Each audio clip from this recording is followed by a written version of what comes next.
Today, we're diving into the story of a brand that took Japan's outlaw car culture, armed it with a power saw, and then just unleashed it on the world's most perfect supercars. This is the story of Liberty Walk. You know, that's a question that really splits the car world right down the middle.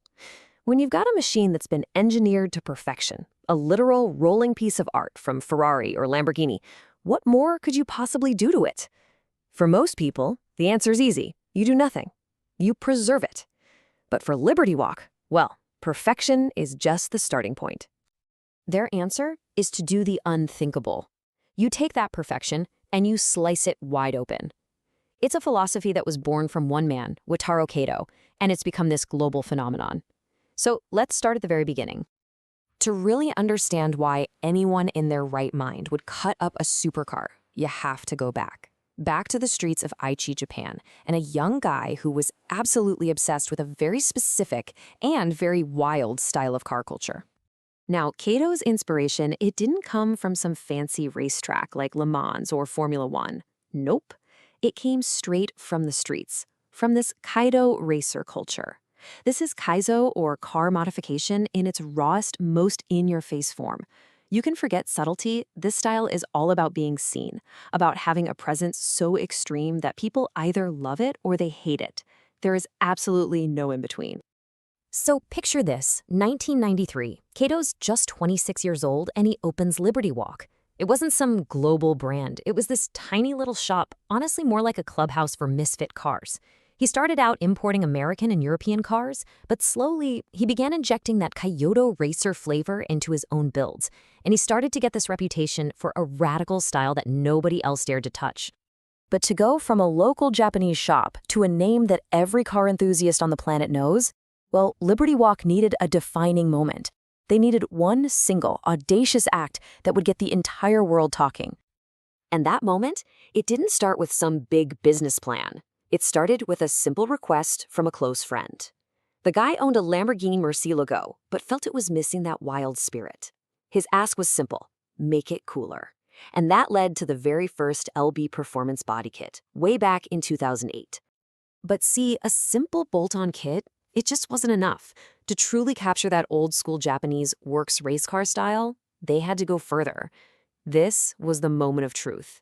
I mean, modifying a car is one thing, but permanently cutting into the pristine body of a Lamborghini, in the supercar world, that was absolute blasphemy. So, at the 2012 SEMA show in Las Vegas, they did the unthinkable. They took a power saw to the Lamborghini's fenders, riveted on their massive overfenders, and put it on display for the entire world to see. The reaction was explosive.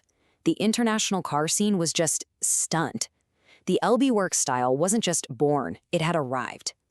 And just like that one car, that one massive gamble at SEMA, it launched an empire. From that single design, an entire universe of customization just exploded onto the scene. They got really smart and structured the brand into these distinct lines. You've got LBWK, that's the signature fender-cutting style for supercars. Then there's LB Performance, which gives you a more subtle look without having to cut the body.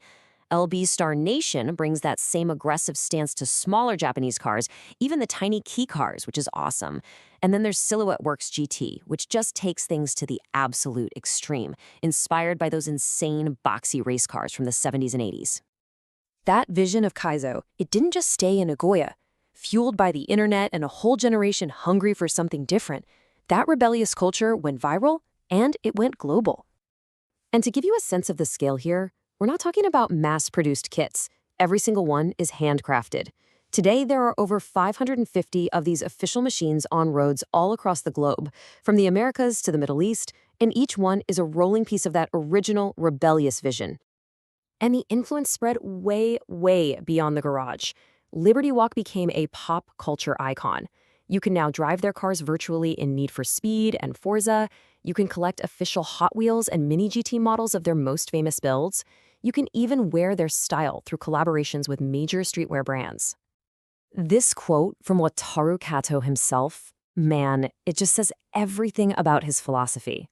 He heard all the criticism from the purists who were horrified by what he was doing, and he basically turned it into rocket fuel. The goal was to be so bold, so unapologetic, that you just couldn't ignore it. or hammer it down. But what truly drives this global empire? What's the soul behind the Sawzall? Well, the answer isn't about business plans or marketing. It's about a promise. It's about friendship. Remember that first Murcielago, the one that started it all at SEMA?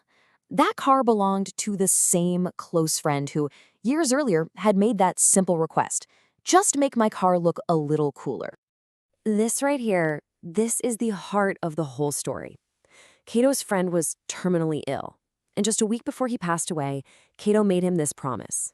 The entire LB Works movement, every car, every show, every single fan, it was all born from a promise made to a dying friend. And that original car, it remains in Cato's personal ownership to this day, a symbol of that unbreakable bond.